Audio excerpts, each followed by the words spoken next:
Bonjour à toutes et à tous, bienvenue dans cette vidéo présentée par Dr Kelto Maalem, enseignante à l'université d'Adrar. Dans cette vidéo, on va détailler les techniques de séparation membranaire qui est une partie du module procédé d'absorption et séparation membranaire destiné aux étudiants de première année master génie chimique.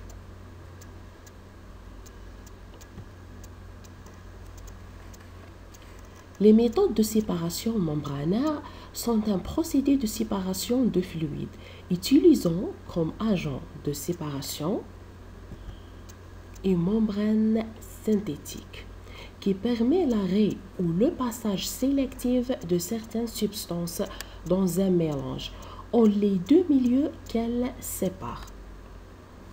Les procédés de séparation par membrane sont impliqués dans de nombreuses opérations industrielles. L'agroalimentaire, chimie, pharmacie, la biotechnologie en général et surtout traitement des eaux.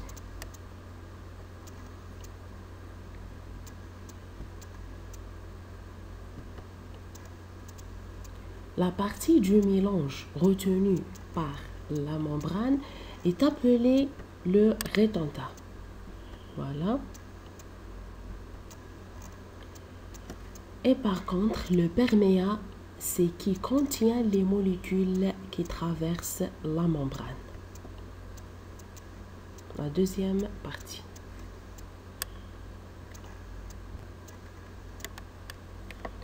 Il existe deux techniques principales de filtration ou bien d'écoulement. On a premièrement la filtration frontale.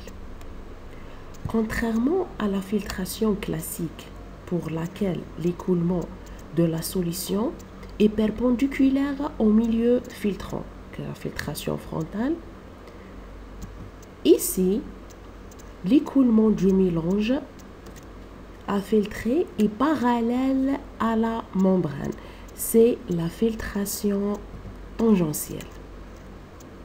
Ainsi, on évite l'accumulation à la surface de la membrane de la matière qui reste en suspension dans la solution.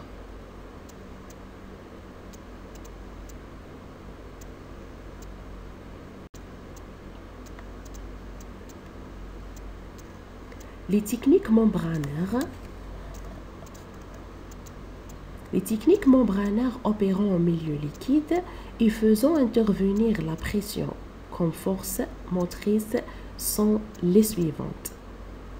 On a, après la filtration traditionnelle, on a la microfiltration, l'ultrafiltration, la nanofiltration et l'osmose inverse. Je répète. La microfiltration, l'ultrafiltration, la nanofiltration et à la fin l'osmose inverse suivant la taille des éléments qu'elle retient.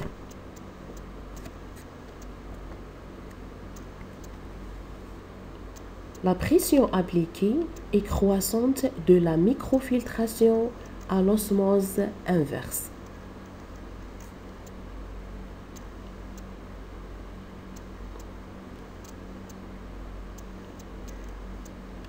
L'osmose inverse est un procédé industriel très efficace pour le dessalement de l'eau qui permet d'obtenir de l'eau potable à partir d'eau salée, notamment c'est l'eau de mer.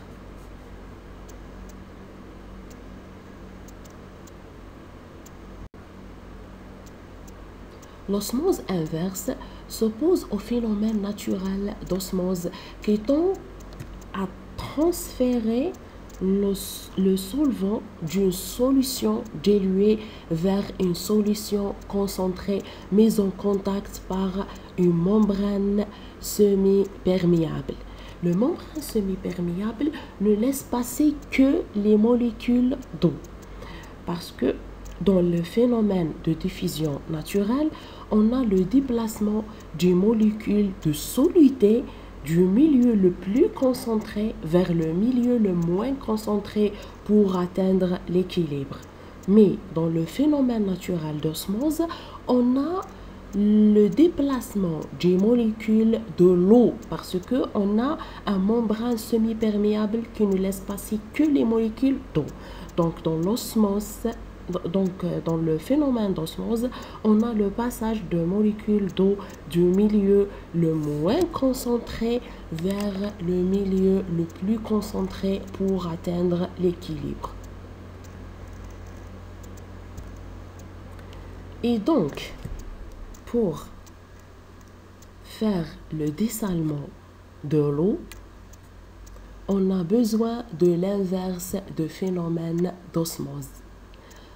Donc, c'est le passage des molécules d'eau du milieu le plus concentré vers le milieu le moins concentré en appliquant une force motrice très élevée à travers le membrane semi-perméable et donc l'obtention de l'eau potable.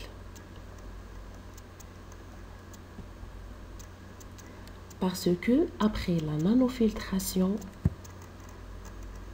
on a seulement les sels dessous.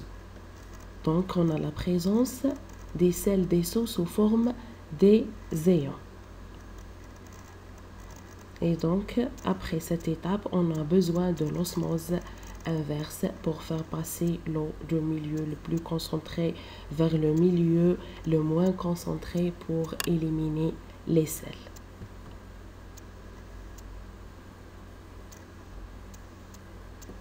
Et donc, nous arrivons à la fin de cette vidéo. Merci beaucoup pour votre attention et à bientôt à une nouvelle vidéo, Inch'Allah.